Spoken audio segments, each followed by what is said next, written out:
嗨，朋友们，大家好，我是二斌。这是一个戴森吸尘器的锂电池，我们看一下标识，它的型号是 V8 的，标注电压是21伏，但是满电电压应该是25.2伏的。现在它的故障是，我们接上充电器可以看一下，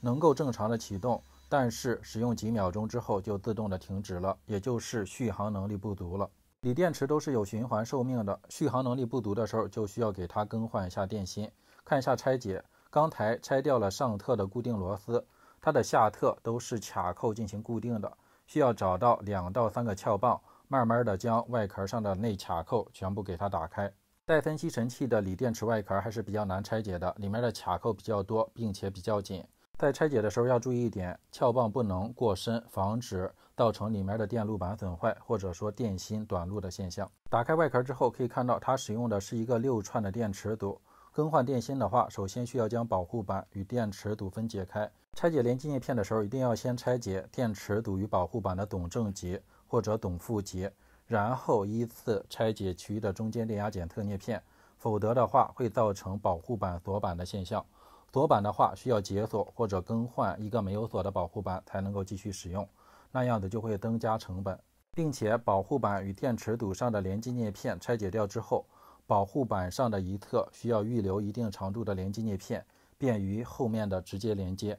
具体拆解顺序再说一遍，从电池组的董正极向董负极拆解，或者说董负极向董正极进行依次拆解都是正常的。拆解完连接叶片之后，保护板上还有一颗固定螺丝，拆解掉之后，保护板与电池支架就可以分离了。然后我们需要将这个电池支架打开，取出里面旧的电芯，这里也都是卡扣进行固定的，需要用撬棒轻微的撬一下。打开电池支架之后，我们可以看一下它原装使用的电芯，长得好像是21700，但并不是。可以看一下它的型号是台湾魔力的20700的锂电芯。因为它原来使用的是20700锂电芯，所以说这个孔的直径比我们一会儿要改装的锂电芯的直径小。那我们就需要找一个台段，将原来电池支架上的20毫米的孔径扩展到21毫米。具体扩孔的方式就不展示了。扩好孔之后，我们需要找来新的电芯，使用的是力神4000毫安时10C 放电倍率的动力电芯，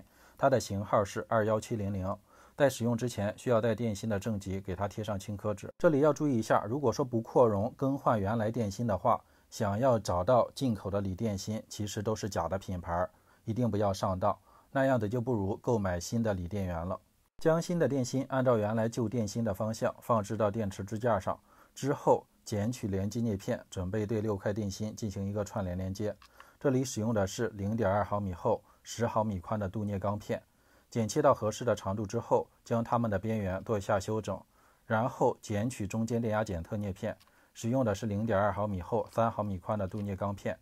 将中间电压检测叶片直接焊接到主叶片中间的位置。所有的连接叶片都需要将它们焊接牢固，然后装好电池支架，对这6块电芯进行一个串联连接。董正负极的方向可以先给它空出来。有的朋友要问，这里进行点焊连接的时候，需不需要加上铜片？其实是不需要的，这些连接叶片它们的放电电流已经足够使用了。串联好电池组之后，就可以处理下充放电保护板。保护板下侧凸起的小黑点是它的温度检测电阻，需要触碰到电芯，然后用螺丝将保护板固定到电池支架上。注意一下，相应的连接叶片不能触碰到一起。安装保护板的时候也有一个顺序，可以从董正极向董负极依次连接，也可以从董负极向董正极依次连接，但是切记不能先将董正负极连接到一起，然后再连接它的中间电压检测叶片，那样子的话会造成一个锁板的现象。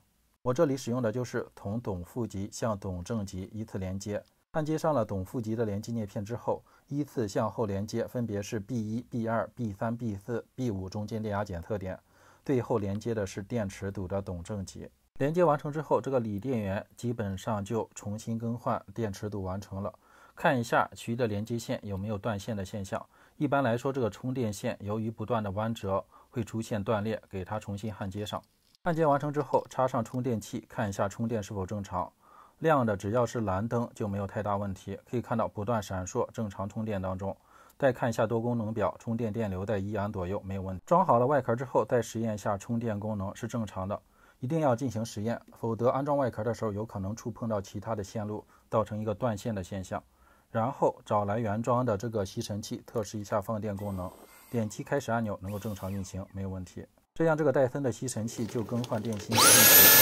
1到2个小时人员完成。朋友们有什么建议想法，可以关注和留言，我们就拜拜喽。